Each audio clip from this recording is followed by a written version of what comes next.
In the last video, we left off flying some globos. It was so much fun. What I loved about flying the globos was that it involved everyone in some way. We laughed so much, and it was good, clean fun. And as you can hear, my husband enjoyed it the most. He was passing on to his kids what brought him simple joy. And just like that, a memory was made.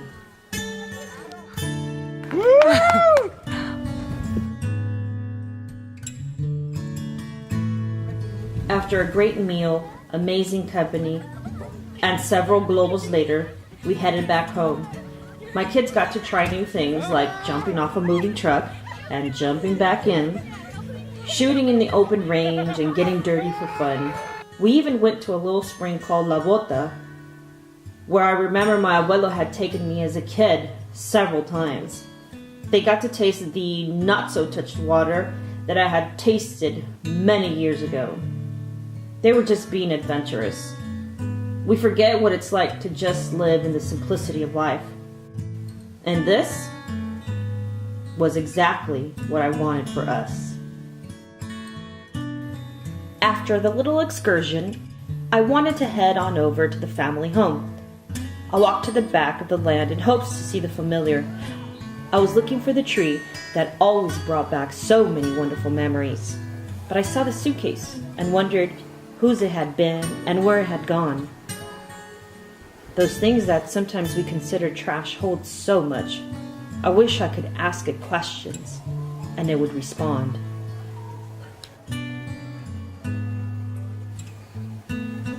And there it was, my tree, dead. It had fallen all by itself.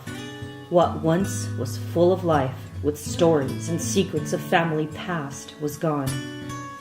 It's almost like it had given up and died of sadness. No more kids to climb it. No more people to use it as shade. No more laughs and no more tears.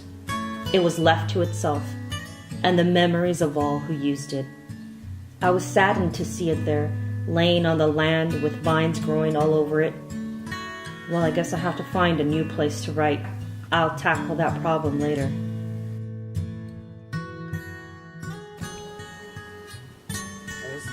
That was my tree, man. You used to come back here, right? Mm-hmm. Well, this is where they washed, and we hung out here. Really?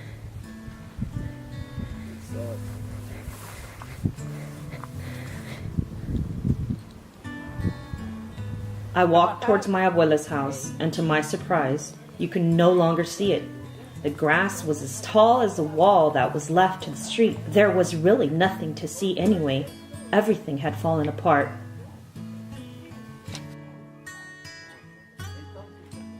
I proceeded to the part of the land that was once my great-grandmother's in hopes to find something.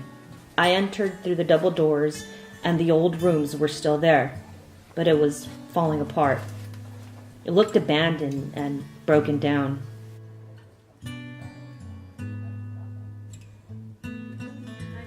I peeped into what was a bedroom and instantly visualized my great-grandfather in the room. This is my great-grandma's house.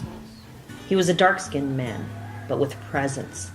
I remembered him vividly carrying una escopeta around everywhere he went. And because of a picture my abuela has, I also remember his last days on earth. In this room, laying on his bed, as abuela fed him his last meals. My great-grandmother looked much like abuela, small, but with lighter skin, and oh so sweet. I have few memories of them, but here, I can see them vividly. I peeped into the other room that was once a store, where my great-grandmother sold drinks and candy, notebooks, pencils, and so many good things. Again, all I saw was a broken-down room full of childhood memories. Somehow everything looked much smaller than I remember it.